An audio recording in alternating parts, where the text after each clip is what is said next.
नहीं भाई, हम लोग तो बिना फोर्स के चलने वाले लोग हैं। हमारे यहाँ तो एक हवलदार भी नहीं होता है। पुलिस फोर्स क्यों आई है, पुलिस वालों से जाकर पूछिए। उनको ऐसा लग रहा होगा कि मैं शायद आज छात्रों के साथ मार्च पे निकलूंगा, तो ये उनकी घबराहट है या उनकी सोच है। हम लोग की तो सोच यही है कि मामला शांतिपूर्ण तरीके से निपटना चाहिए। छात्रों को भी हमने कल समझाया है और एक बार फिर से आपके माध्यम से सरकार से भी अपील कर रहे हैं कि आप लोग कोई भी मुख्यमंत्री या जो बड़े पदाधिकारी जो इसके लिए जिम्मेवार हैं, आप लोग एक कमेटी बनाकर छात्रों से मिल लीजिए।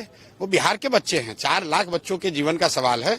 आप उनके साथ बैठकर सहानुभूतिपूर्ण तरीके से जो भी विषय बच्चे उठा रहे हैं उसका कोई ना कोई हल निकाल लीजिए। अगर 15,000 बच्चों के टेस्ट सेंटर पर कुछ गड़बड़ी पाई गई है, सरकार ने खुद से री एग्जामिनेशन की बात कही है, तो कहीं ना कहीं सरकार ये मान रही कि कहीं गलती हुई है। तो अगर छात्रों की कोई जायज मांग है तो उसको सरकार को सुनना चाहिए। 9 दिन से छात्र यहाँ बैठे हुए हैं और अगर सरकार नहीं मानेगी तो निश्चित तौर पर छात्र आंदोलन करने के लिए स्वतंत्र हैं। और अगर छात्र आंदोलन करने के लिए स्वतंत्र हैं, शांतिपूर्ण तरीके से वो आंदोलन कर रहे हैं, तो लोकतांत्रिक प्रक्रिया या इस पूरे इकोसिस्टम का हिस्सा होने के नाते हम लोग की जिम्मेवारी है कि उनके साथ खड़े हों। क्या प्रशासन ने कोई नोटिस या कोई इतला दिया है कि आप नहीं निकलिए या? नहीं, हमको क्या इतला देंगे? प्रशासन के इतला देने से हम थोड़ी डरने वाले हैं। प्रशासन के लोग ये कहने आए थे कि सर क्या आप निकलने वाले हैं। उनको अपनी कल जो मैंने घोषणा की है उसकी अपनी घबराहट होगी, चिंता होगी। वो आए हैं, आपके सामने मैंने उनको बताया कि आप लोग अपने आला अधिकारियों को बताइए और छात्रों का मामला सॉल्व होना चाहिए। हम लोग तो यहाँ बैठे हुए हैं। अगर सरकार ध्यान नहीं देगी, छात्र रोड पर उतरेंगे, तो प्रशासन उन पर गैर कानूनी तरीके से लाठीचार्ज न करे, इसकी जिम्मेवारी हमारी है। लाठीचार्ज होगा तो जनसुराज के लोग, प्रशांत किशोर, हमारे साथी, हम लोग सब खड़े होंगे। नहीं, छात्रों को हमने ये समझाया है कि एक दिन और सरकार को मौका दिया जाए। जहां तक मेरी समझ है, छात्र इस पर सहमत हुए हैं कि हम लोग मुख्यमंत्री को पत्र वो छात्र लिख रहे हैं, उनसे आग्रह कर रहे हैं एक बार फिर से कि भाई आप किसी अपने स्वयं से मिलिए, नहीं मिल सकते हैं, बहुत आपकी व्यस्तता है, तो अपने किसी आला अधिकारी या किसी कमेटी को छात्रों से मिलने के लिए अधिकृत कर दीजिए। अगर इसके बावजूद भी सरकार संज्ञान नहीं लेती है, मुख्यमंत्री संज्ञान नहीं लेते हैं और छात्र कुछ आगे का मार्च का, धरने का कोई अगर निर्णय लेंगे तो उसमें जनसुराज, प्रशांत किशोर उनके साथ खड़े होंगे। इनसेंसिटिव अप्रोच क्यों है, चाहे बीपीएससी बोर्ड हो या? इनसेंसिटिव अप्रोच की 2 वजह है। एक ये है कि नीतीश कुमार को कहीं न कहीं पिछले कुछ वर्षों में ये अहंकार हो गया है कि बिहार की जनता वोट किसी को दे, मुख्यमंत्री हम ही बनेंगे।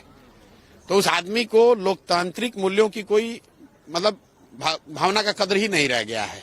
अपने आप को समाजवादी बताने वाले मुख्यमंत्री नीतीश कुमार को लोकतांत्रिक मूल्यों की कोई खबर, कोई चिंता ही नहीं है।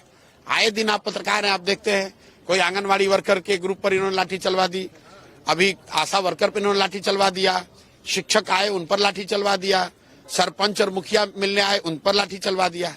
तो लोकतंत्र है भैया, इसको लाठी तंत्र मत बनाइए, बिहार को पुलिस राज मत बनाइए। ये बिहार के बच्चे हैं, इनको अगर तकलीफ है तो आप बिहार के मुखिया हैं, आप सुनिए। आपके पास समय नहीं, आप बहुत बड़े व्यक्ति हैं, तो अपने अधिकारियों को भेजिए बच्चों से बात करने के लिए। बिल्कुल, इसीलिए तो कल मैं गया था। मैं पिछले 2-2.5 साल में किसी भी धरना प्रदर्शन का हिस्सा नहीं बना हूं। मैं कल सिर्फ इसलिए गया कि एक नाहक ही गरीब परिवार का बच्चा सोनू यादव, उसने आत्महत्या कर ली और उस आत्महत्या के बाद सरकार की ओर से न कोई बयान, न कोई प्रयास, न उनको कोई मदद उस परिवार को। और जो वीडियो आप लोग देख रहे हैं मीडिया के माध्यम से जारी किया गया है कि बच्चे हाथ जोड़ रहे हैं और पुलिस वाले उनके शरीर पर जूता रखकर उनको लाठी मार रहे हैं, तो आप क्या समझते हैं कि हम लोग को उसके पक्ष में नहीं खड़ा होना चाहिए? भाई देखिए, किसका क्या लालच है, नहीं लालच है, तेजस्वी यादव क्या करते हैं नहीं करते हैं, मेरा इससे कोई लेना देना नहीं है। भाई आरजेडी नहीं कर रही है कि कर रही है, आप जाके छात्रों से पूछिए, आरजेडी से पूछिए। हम आरजेडी पर कमेंट्री करने नहीं बैठे हैं ना हम छात्र राजनीति करते हैं। मेरा बस इतना ही जनसुराज का ये स्टांस है कि छात्र हो या समाज का कोई वर्ग हो, अगर अपनी जायज मांगों के लिए लोकतांत्रिक तरीके से वो कोई बात उठा रहे हैं तो लोकतंत्र में सबको अधिकार है।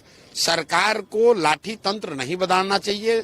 बच्चे हों या आंगनवाड़ी सेविकाएं, शिक्षक हों या सरपंच मुखिया, आप उन पर लाठी चलाकर उनकी आवाज को नहीं दबा सकते हैं। अगर दबाएंगे तो हम लोग भी उनके साथ खड़े होंगे। अगर आप ये वीडियो YouTube पर देख रहे हैं तो हमारे चैनल को सब्सक्राइब कर बेल आइकन दबाएं और Facebook पर देख रहे हैं तो हमारे पेज को लाइक करें।